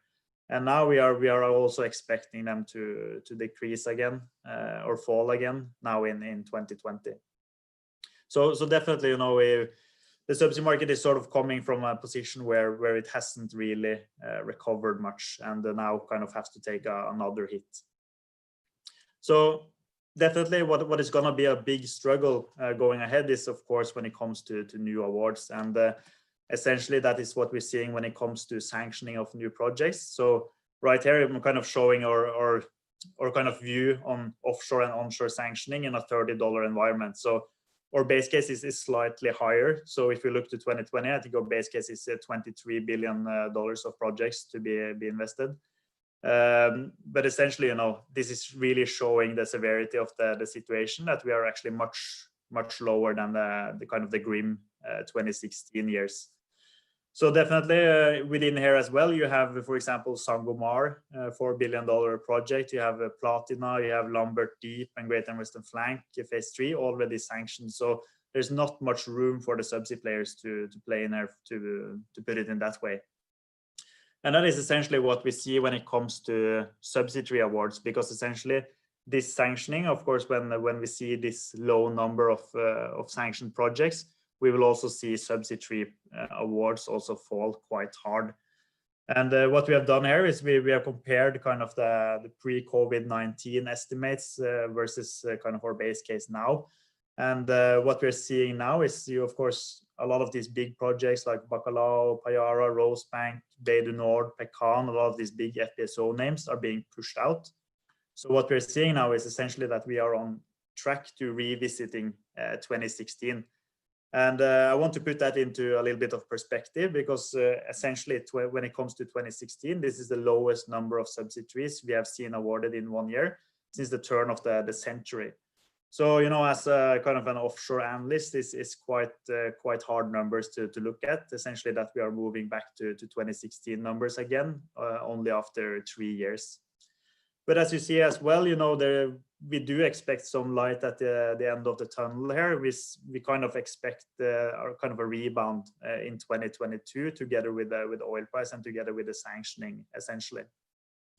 But 2020 definitely is gonna be a tough year for the subsea players, and we see that as well when we kind of estimate what we think will be the average contract size for these contracts as well.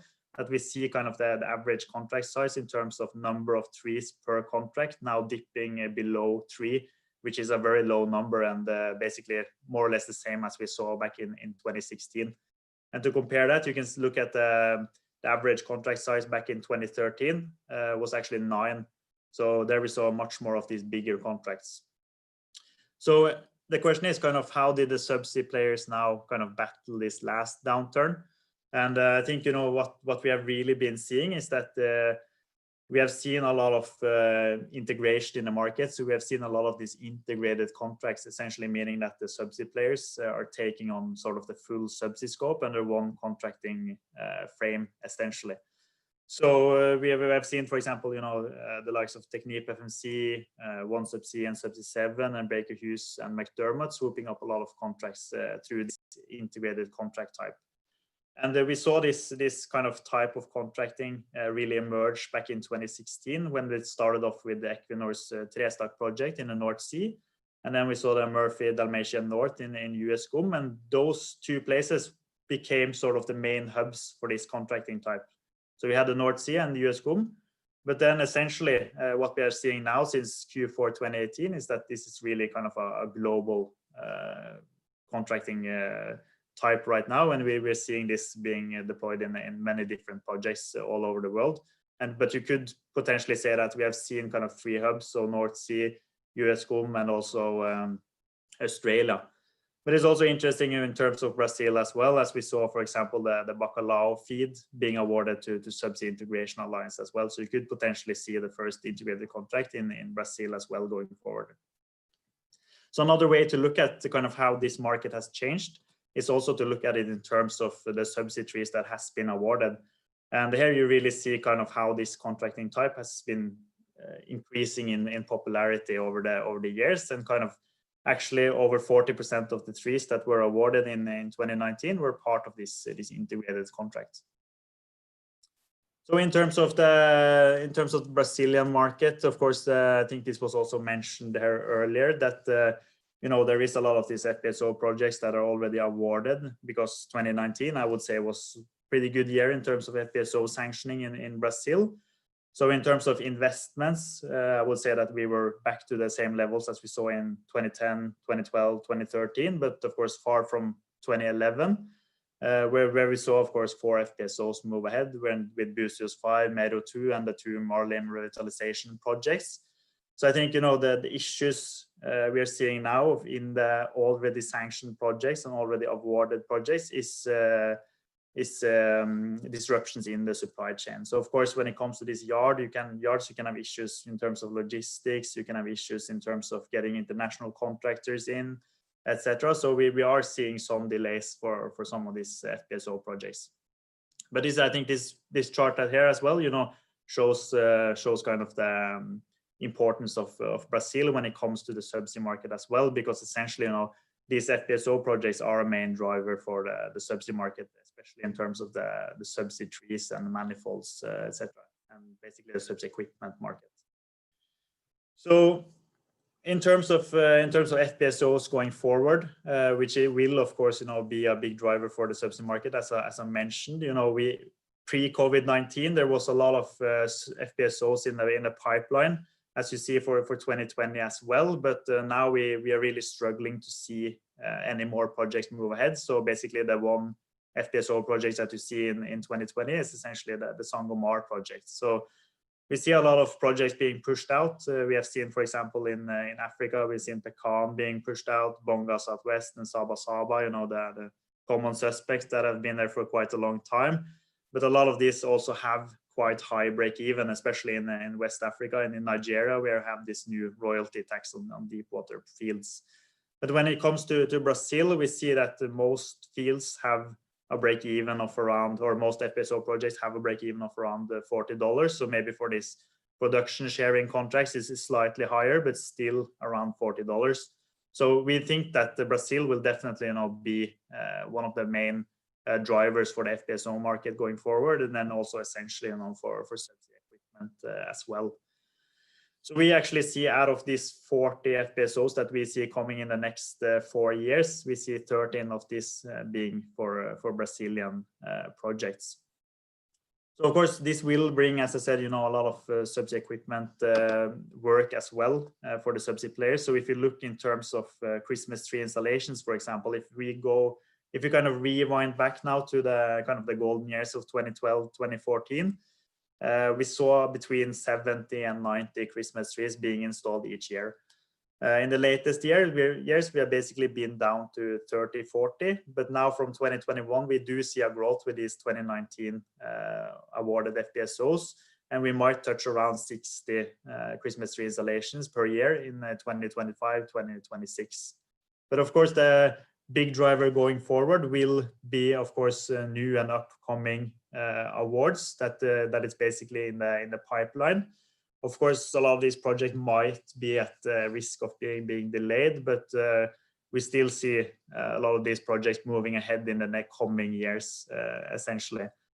So of course, you can ask what is different in this downturn as well when it comes to awarding new projects. And I think one thing is that you don't have this car wash case hanging over the market essentially now. But of course, also when it comes to prior to the last downturn, Petrobras had years of massive sanctioning, right? So for this downturn, that backlog isn't really there anymore. So basically for Brazil or Brazilian production or offshore production to not decrease from 2024, you need to continue sanctioning these projects.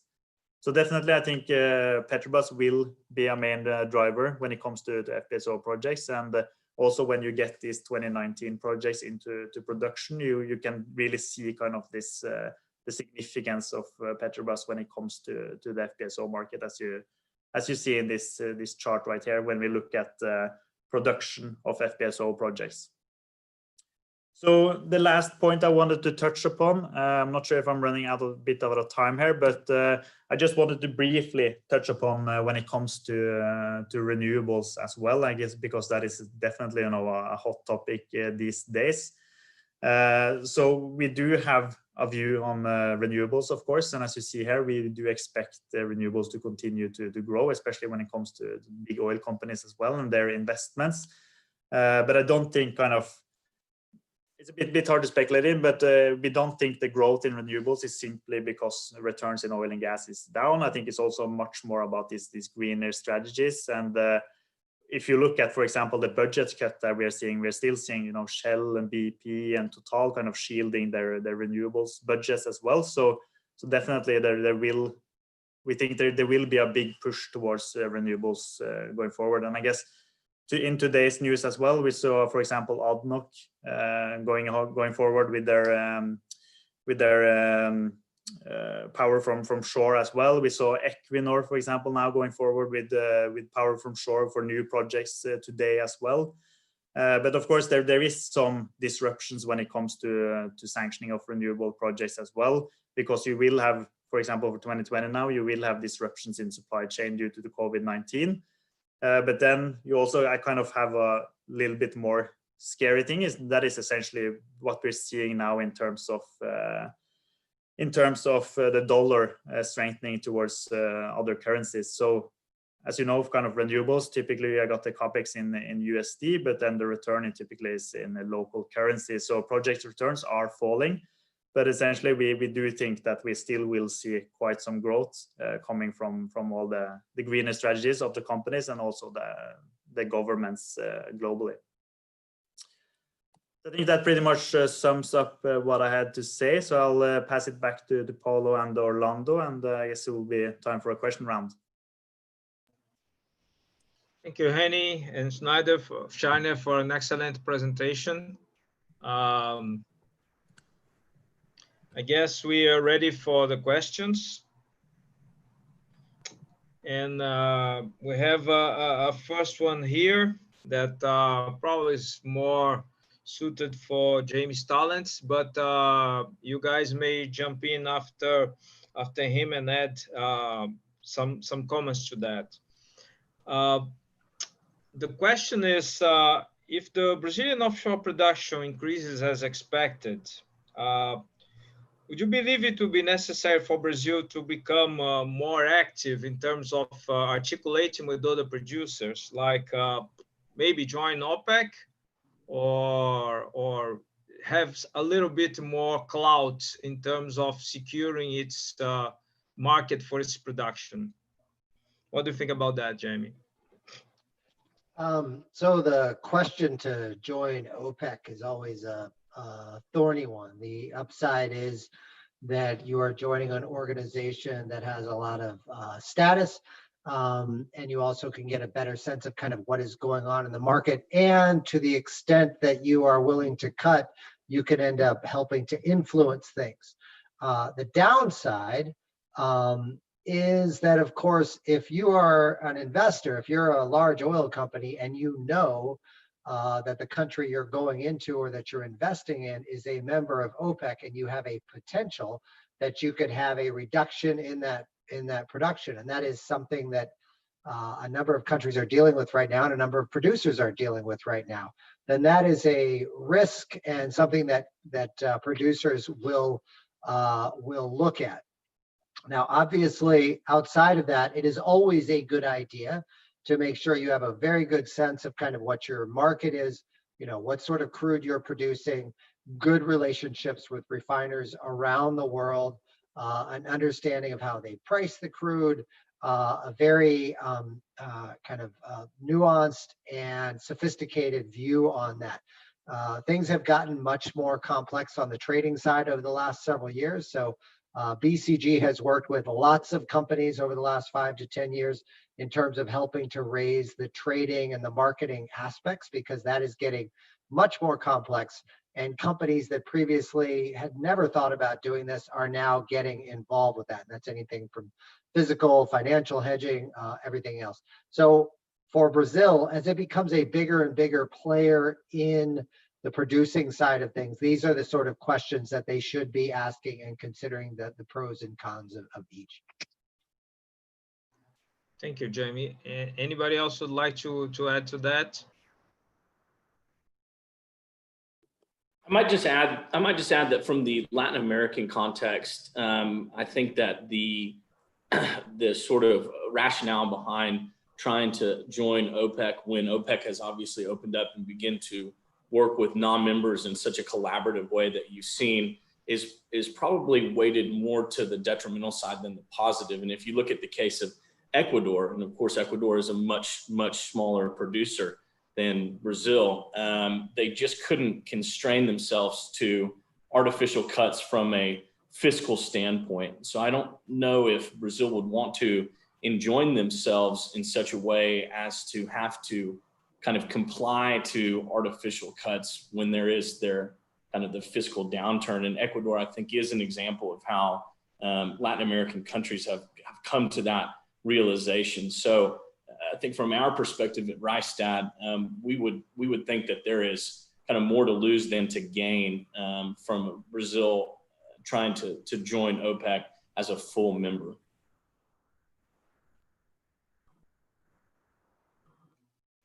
Okay, so Paulo, can you go on and ask our panelists for the next question?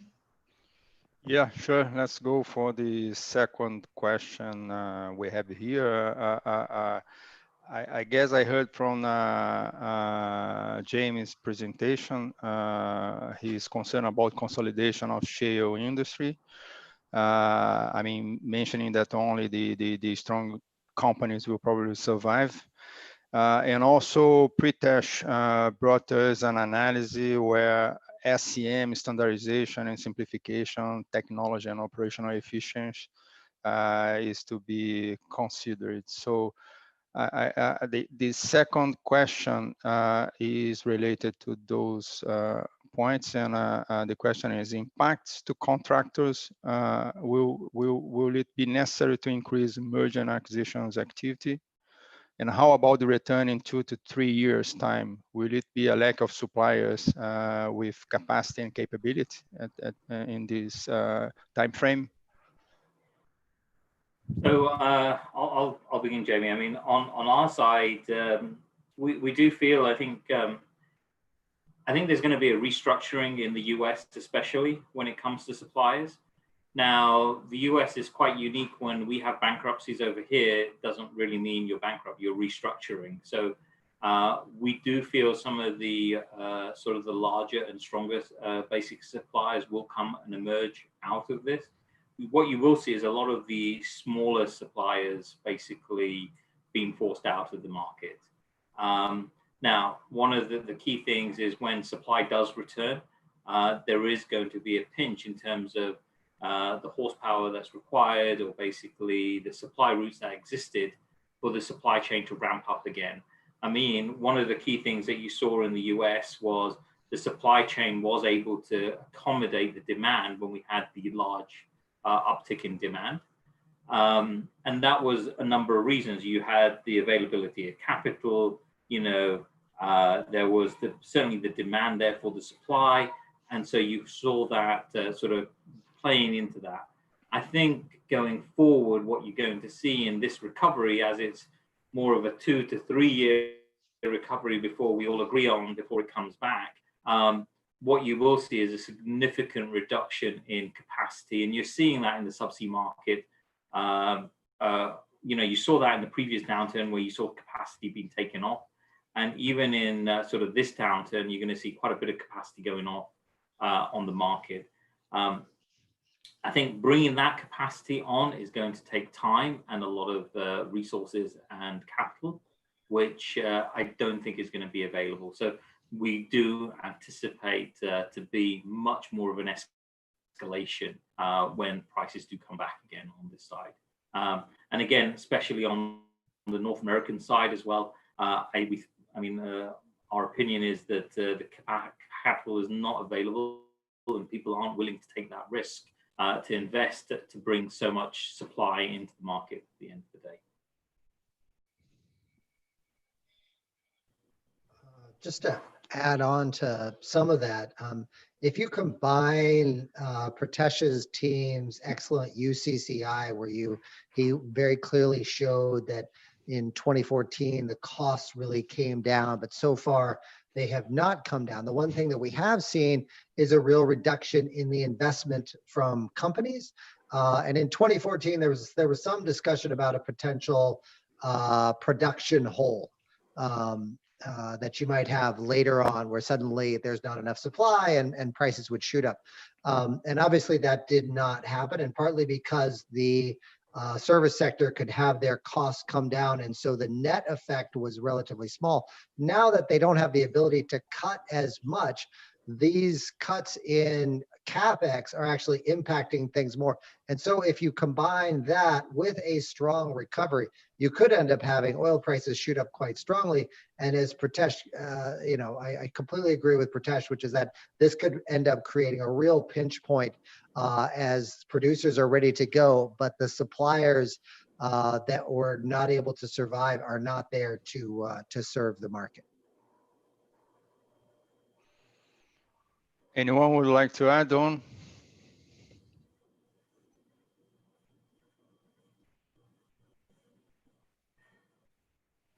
Okay, maybe we'll go for the third question, Orlando.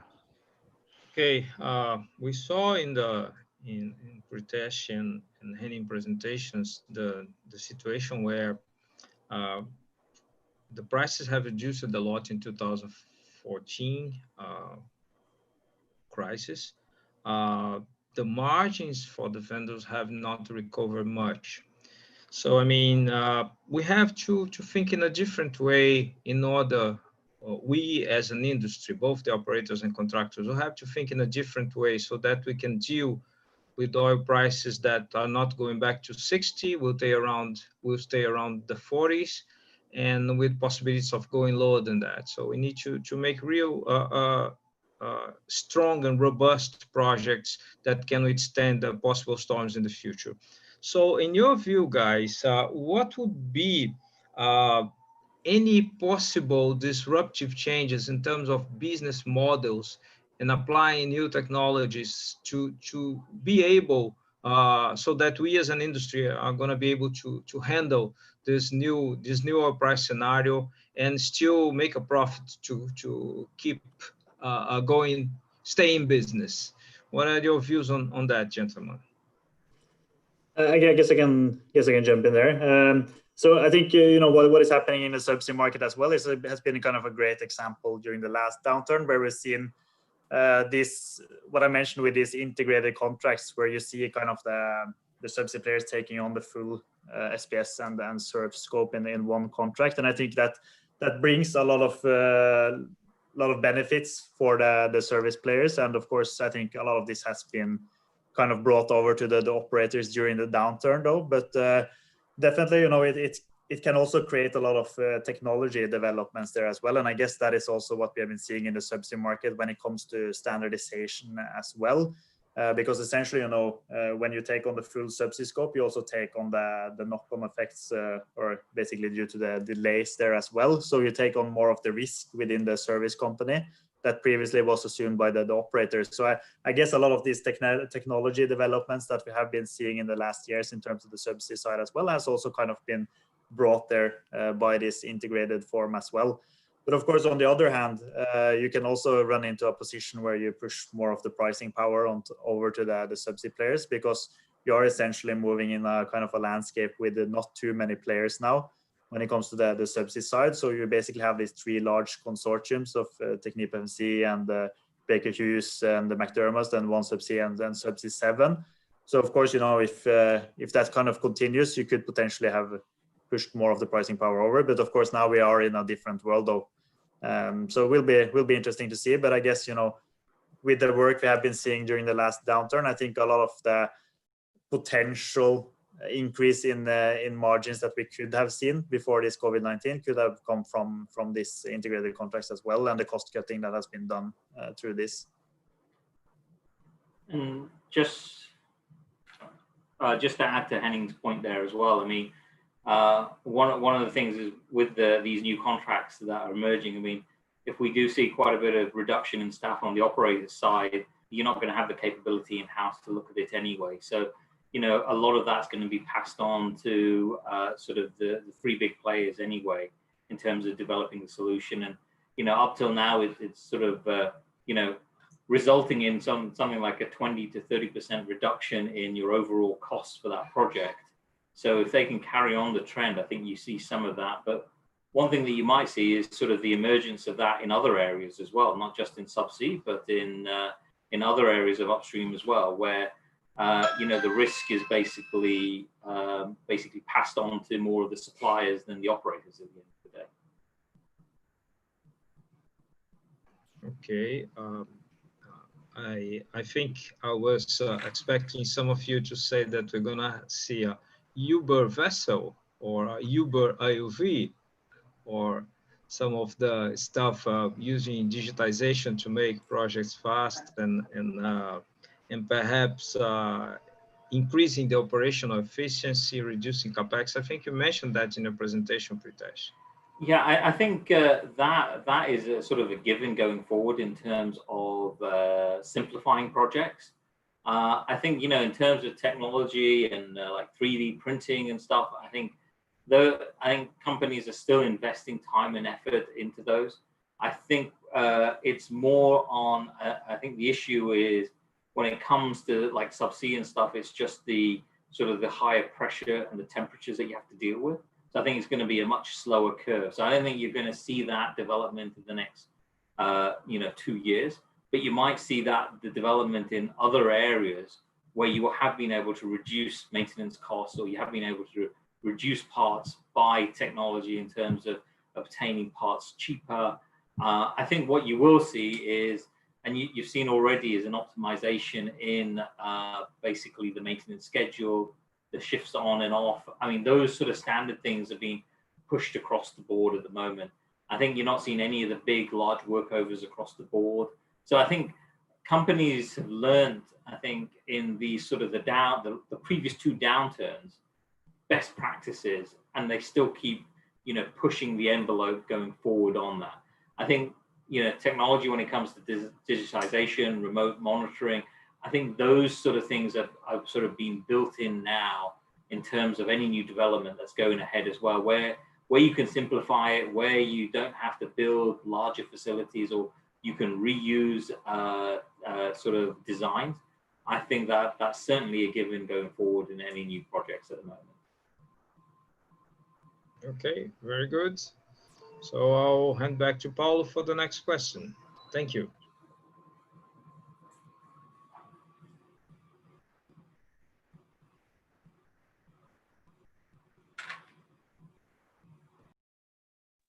Paulo, you're on mute if you're speaking.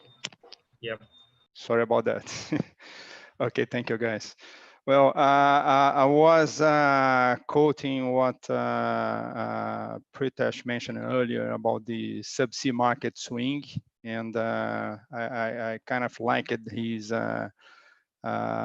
analogy and the way how he presented. I mean, showing that the flexibles are moving into rigid, the thermoplastic umbilicals into steel tube umbilicals, and sort of conventional SPS configuration to water and gas manifold type of thing.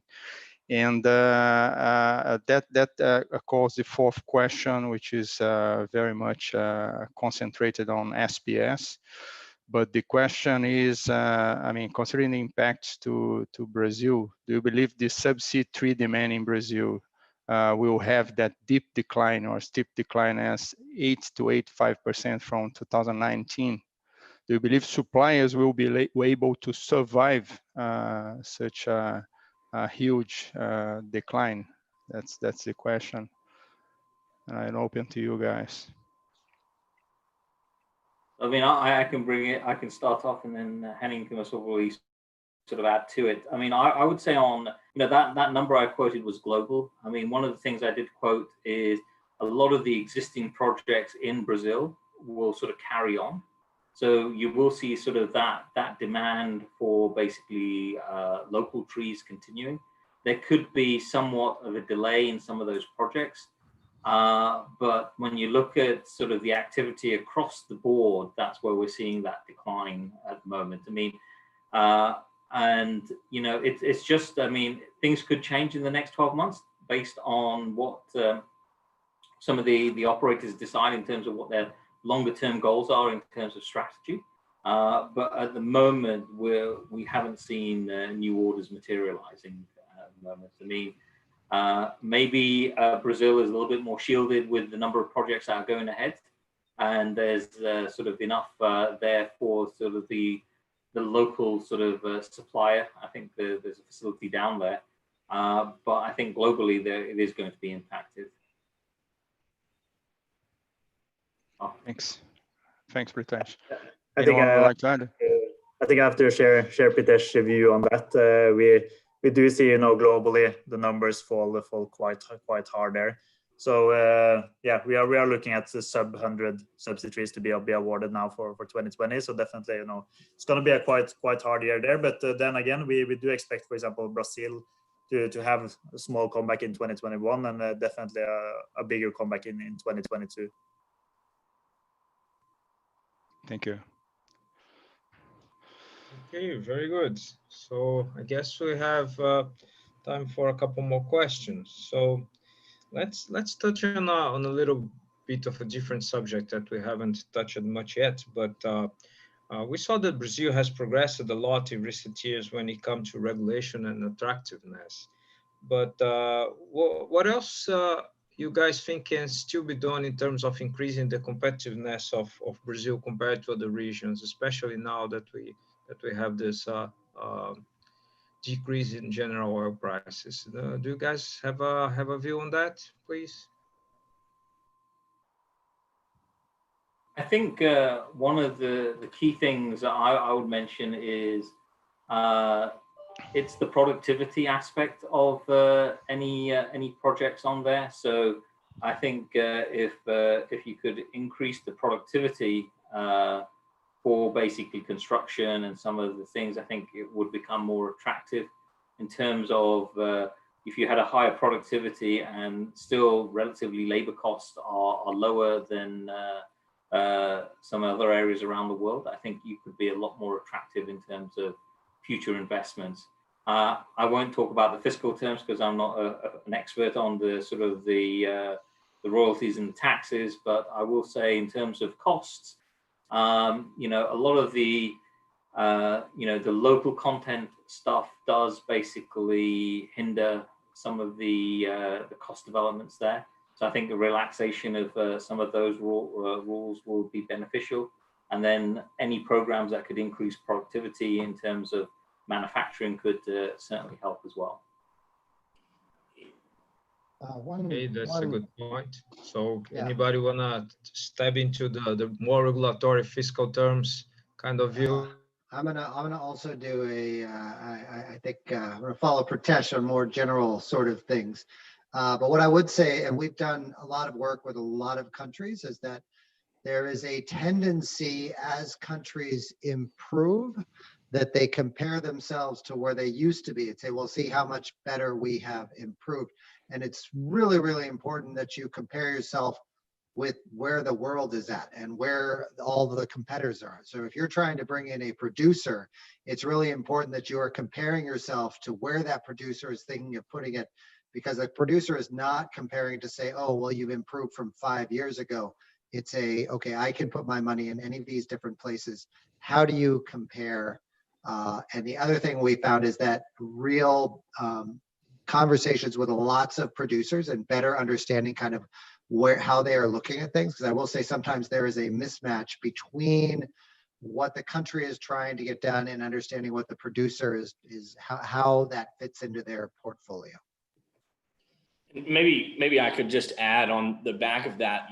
Brazil has, I think, listened a lot to industry when it comes to things like the local content policy, which was super onerous, and they have been able to back off of that a lot. They still have some things to learn in terms of attracting different players to their market, and I think that's evidenced by the 2 bid rounds that they had at the end of last year, which were far less successful than they had hoped for. So I think they have taken a step back and said, what were the things that we did wrong from a fiscal standpoint there, and how can we change those things? I think the Brazilian government recognizes that there is a competition for dollars in the Western Hemisphere, especially in deep water provinces like Guyana and the Gulf of Mexico. Although there is maybe a bit of a respite from that competition, with Guyana being mired in a political mess right now that will not allow them to be offering organic access to acreage, and Mexico in a similar situation, not offering kind of new bid rounds. So Brazil should take this opportunity, I think, to make sure that they really understand what an operator would need from a fiscal standpoint to bring dollars to the economy. And they've done well with that in the past in terms of kind of learning from their mistakes and listening to industry. So I think that is something that, that this is a moment that they need to do that while the competition in the rest of the Western Hemisphere is somewhat stalled. Yeah, I guess you guys are right. So, Paulo, can you take on and lead us to the next question, please? Thank you. Yeah, thank you. I think we are running out of time, so we still have a couple of questions here. Some of them related to technology, but we'll cover them in the next webinar that will be more focused on technology. So the latest question is, seeing the Brazil is the world's largest landscape for the very ultra deep waters projects, do you see the local supply chain industry becoming a hub of technology developments to serve the whole world? Well, that's a good question. So I guess we can all go through it and give your impressions on what's possible. Sorry, Paulo, could you say the question one more time? I didn't quite. Seeing that Brazil is the world's largest landscape for very ultra deep waters projects, do you see the local supply chain industry becoming a hub of the technology developments to serve the whole world?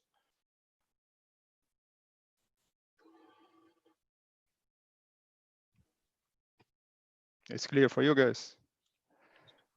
Yeah, I think we're all arguing about who's going to take it first. Yes.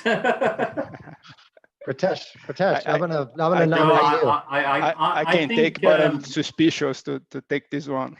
I don't want to be shocked, but I'll say they can, but it will take a long time. And I think they tried that with, creating the yards, and they were going to become the largest FPSO producer, rig manufacturers, and you look at the current sort of industry there, it sort of collapsed in on itself. I feel that to ramp up to be there, number one, you have to overcome a lot of technological barriers.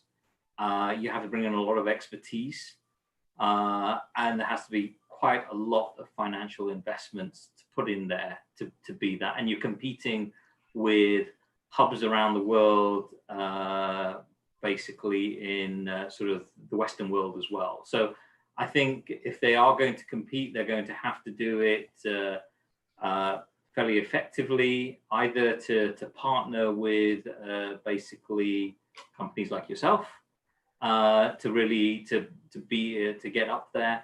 They're also going to have to go back and sort of offer a product that's high in quality, reliable, and low cost as well, type of thing. And I think Brazil has a number of barriers to basically overcome before it can compete at that sort of level at the end of the day. Yeah, so anything's possible, but I think at the moment, I think I would set my goals on other areas rather than to get something very highly technical and where the barriers of entry are quite high as well, to be honest. Yeah, maybe the subsea segment is a different game, and it's probably a segment that would be a point out of this curve. I mean, considering the capacity that we have here in Brazil. And if you look at lower end equipment, I think you're competing with like the Chinese suppliers that are really aggressively entering the space and have entered the space. And it's going to be very difficult to compete with basically the rates that they're offering, and they're producing equipment at like 30% less than market rates at the moment. So it's going to match that sort of. I just think it's just a huge learning curve to build up the sector in Brazil at the moment. Any other views on that? I'll open it to the colleagues. I'll leave it to my Rystad colleagues. I do not have any comments to that one. I think Pritesh covered it quite well. Schreiner, do you have anything to add there, or? Yeah, no, I think absolutely. IHS has a great view on that, and there is a lot to be said about the amount of development that you'd have to have, both from an intellectual capacity and as well as a financial capacity to kind of realize that dream. So I think that's something that is a much longer horizon than what maybe what the person asking the question was thinking.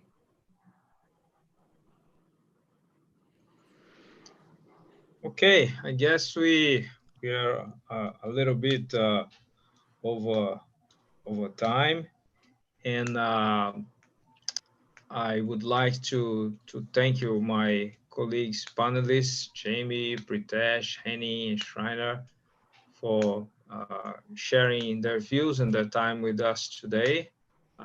Thank my co-host Paulo for sharing this hosting of this first webinar for the Subsea Symposium together with me. We are, this is, as I mentioned in the beginning, this is the first of a series of webinars that we'll be setting up for warm up the crowd for the Subsea Symposium that's going to take place in November 17 and 18 here in Rio. So you're most welcome to join us. November is a great time of the year with the good weather. And I'd like to remind everybody that this presentation will be recorded, will be available on our YouTube, on the SPE YouTube channel. So you can forward the link to your colleagues who haven't been able to participate with us here today, so that they can see the presentation and understand a little bit of the views that were presented. I think we all agree that we have tough times ahead. We have to be more creative and even more focused to make sure we'll move on as an industry. So again, thank you all very much for your participation on this first webinar. And I look forward to seeing you again. Thank you all. Thank you, Orlando. Thank you, guys, and thank you the audience as well. It was a great web.